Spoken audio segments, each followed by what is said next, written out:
we are rolling.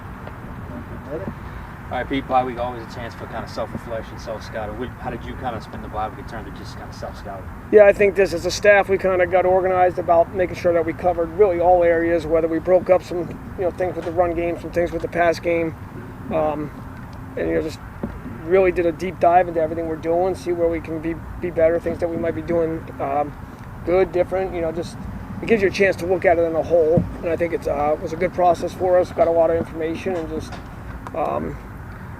spend some time just making sure that we improve in a lot of areas. How did in terms of like implementing that into the practice week, how do you think the players responded to it? Yeah, I think that we had a chance to meet with them when they came back and kind of go through the same things that we found and talk to them about some of the different things that we thought were where we could all be better, starting with the coaches and then some of the things that we're doing and what they're doing. Pete, kind of too often you get an opportunity to add a guy in mid-season who probably has pretty familiar knowledge of this offense. Yeah. So, what kind of benefit, I guess, is that when you're adding a guy like Marquez back? Yeah, I think the number one thing is that you said is that he knows the offense. He knows, where to line up. He knows the schemes. I think that's probably one of the most important things, especially when you're bringing in a guy where, you're 10 weeks into the season, 11 weeks. So to me, the strongest point is that he has the familiarity. And then again, you put him through a workout, make sure that he's in shape and all those things. But we're real comfortable having him back.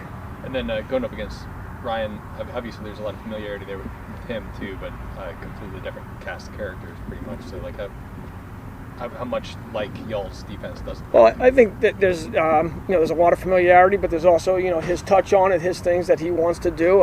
So there's obviously things that are different, and when you watch him, obviously you see a team that's playing with a ton of energy, effort, physical. They tackle well. I think they're stout against the run. When you look at the secondary, it's a solid defense, and they're just making plays on the ball. So I think that he's obviously done a great job with them. He's got them playing hard, physical. And like you would expect with Ryan, and obviously clearly a big challenge for us.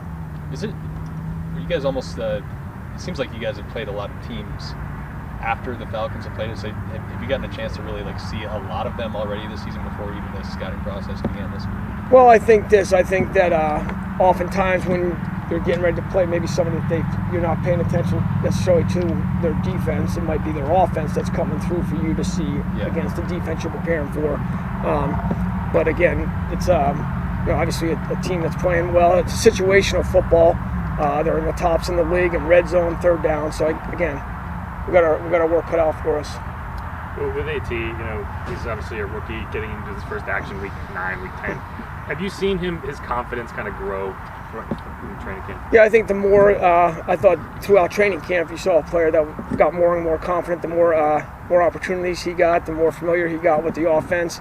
But he's a guy that we have felt good about since the beginning, and it's nice to have him. Was this bye week especially valuable when it came to working with Derek Carr and getting a chance to kind of review what's working for him, what's not working for him, how you can put him in a better chance to succeed? Yeah, I think part of what the bye week, as I was saying earlier, just we had an opportunity to really get together as an offensive staff and making sure we covered everything. Whether Doug talked to the run game guys and kind of split up the responsibility and getting the pass game, and really going through that whole process for a couple of days, and then having an opportunity to visit with not only Derek but the whole team, and just kind of, hey, these are some areas that, starting with the coaches, we got to be better, and then some of the things that we felt like we needed to improve on. Has there been sort of the trial process with a new quarterback? I mean, has that led to some of the sort of stops and starts that the offense has had this season, where you guys are still trying to figure out what works? I think as we went through the self-scout, one of the biggest things I think is our third down numbers haven't been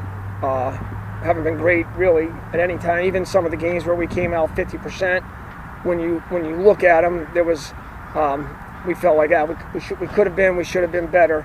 I think that's one of the main. And then when you have those opportunities to stay on the field, continue drives, I think everybody has more success.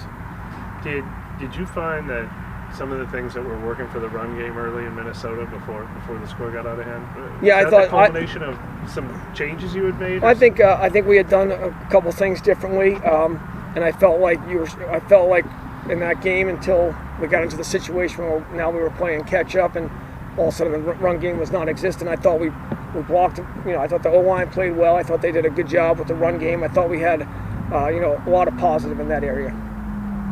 Yeah, with the Taysom Hill reps, I could be wrong, but I think since week 2 is the last time that you've seen Taysom Hill with a quarterback rep with Derek on the field. I'm just curious, is that a change? Is that something that's kind of been phased No, I out? think that could. No, I just think it can be. It can just depend on maybe the scheme or the play. So I don't think that's anything. I guess if you were to look at the statistics and the numbers, you would say a lot of times Derek's been off the field, but it doesn't have to always be that way.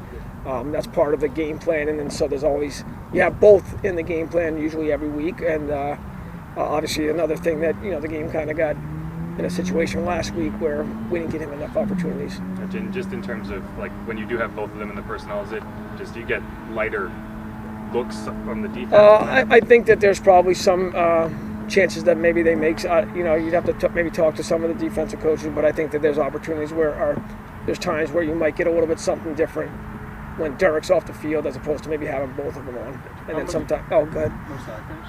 No, I was going to say sometimes maybe as Derek runs out, they maybe adjust as well to seeing Taysom back there. I was going to say, how much of a focus has it been to get, I guess, more excusive plays ready for Taysom? A lot of times, those plays go away whenever you approach Taysom.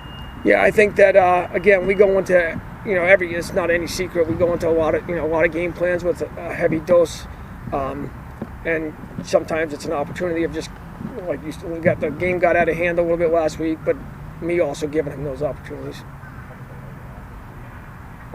Okay. Thank you all. Okay.